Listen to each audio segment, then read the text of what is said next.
Good. But first, for all the politicking going on in Iowa, one of the most important issues on the table is getting little attention. Senior citizens in Iowa and all around the country are being bombarded with pitches for something called Medicare Advantage. Now, this is a privately run, controversial alternative to traditional Medicare. It promises big savings and better benefits, but there are serious concerns, which we learned through one woman's experience in our latest installment of GMA Gets Answers.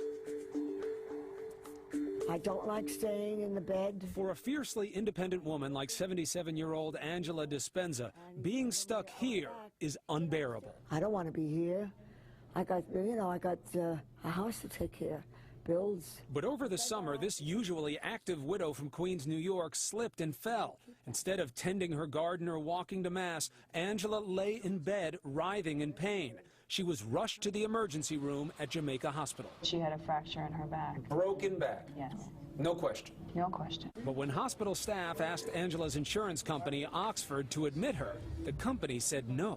Did you tell the woman from the HMO that she had a broken back? Yes. And what was their response?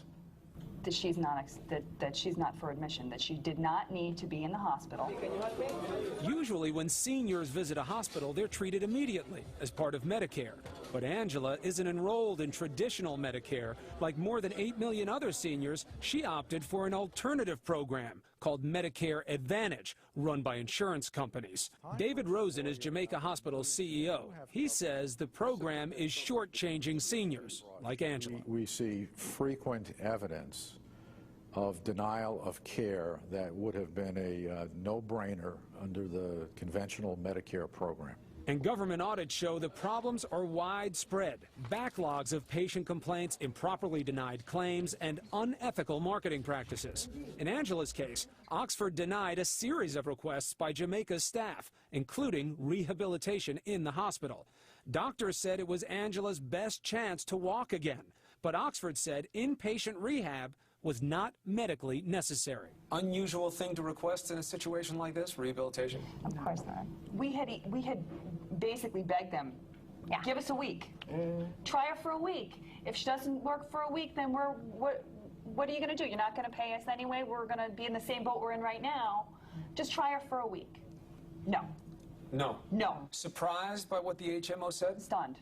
Critics like Rosen say denying care for Medicare Advantage patients isn't good medicine, but it is good business for insurance companies. They're making a lot of money. Last year, Oxford's parent company, United Healthcare, made more than $4 billion. Some of that profit came from you, because Oxford and other companies are paid by Washington to run Medicare Advantage, even though government reports show it can cost as much as 20% more than the traditional program. Despite the higher price tag, critics say for some patients it's hard to see the advantage. In Angela's case, rather than keeping her in the hospital for rehab, Oxford sent her home in the back of an ambulance. She said, well, I guess I'm just going to stay in my bed then and die. A week later, she was back at Jamaica Hospital with bed sores. That's when we met Angela. What would you say to the insurance company? How dare you do these things to me? I was paying every year. I never failed to pay. That's why they took me in. And now you just want to get out back, of here. get up and get home? Yes. But on your own 2 feet? Exactly. We asked Oxford United Healthcare to sit down with us on camera, but the company declined. And like many other times when we've tried to get answers, we were directed to the insurance industry's trade group and its spokesperson, Susan Pisano. One thing you get if you join a Medicare Advantage plan is better benefits. You get broader benefits, you get lower out-of-pocket costs. But while seniors may get broader benefits, here's the trade-off. Medicare Advantage plans decide what care they get. You know you have these protracted discussions about whether or not somebody even gets into the hospital. It's not just a question of money. People should be admitted to a hospital when they need to be admitted to a hospital. Yes. But if they shouldn't be there, then a hospital brings risks with it that you shouldn't have to confront unnecessarily. You think that happens a lot, that somebody goes to the hospital and doesn't really need to be there? Okay, can I ask you, are we talking about a particular patient now? No. Literally, okay. I could be talking about hundreds of patients. All right. The insurance companies will not talk to me about the specific cases. How are you supposed to get answers? Well, I think that culturally, it's not something that companies are attuned to. Talking about specific, private patient issues publicly. When they're bad. When they're good, they'll talk to you about them all day long.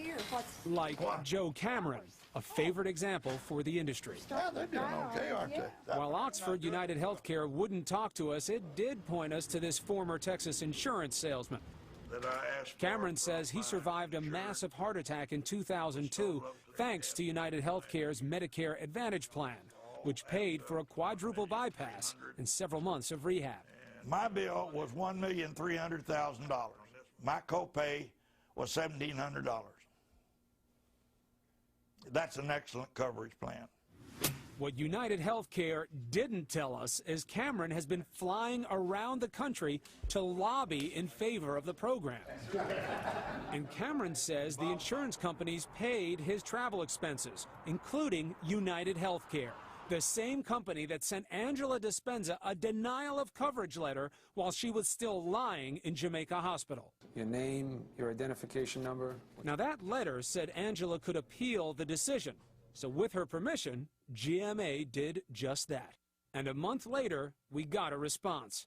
The letter didn't say if Oxford was wrong to deny Angela's care or even who would pay her bills, but it did say that the issue was not for Angela, that it was between Oxford and Jamaica Hospital.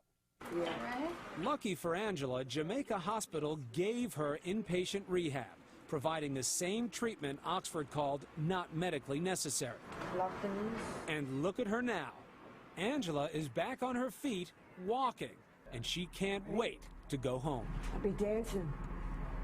I'll be dancing. She will be dancing, and she's beautiful. Again, Angela was lucky here because she got the rehabilitation, and the insurance company said she won't be billed for it. But Jamaica Hospital says it still hasn't been paid by Oxford and doesn't think it will be. In fact, the hospital's parent company is suing Oxford in federal court over issues just like this one. And Kate, we talk to a lot of experts who say patients aren't as lucky as Angela very often, that they get turned away by the hospital, and that this is something people have to think about. Let's point out what the difference is in Angela's case. That letterhead from ABC News. Maybe. This hospital, to be frank, Jamaica Hospital is lobbying very actively on her behalf. But so it could be partly that, too. It could. But we like to get involved in these things because you see someone like Angela, and it takes your heart, and it hurts it because but you wonder want to see how many other patients out there could use a letter from someone like you to go after the system. That's exactly right. And that's why we do the stories, because the more people know about it, the more we pay attention, the more people there are to help people like Angela. It's time now for the weather. Let's go to Sam Champion, who is at the beautiful New York Botanical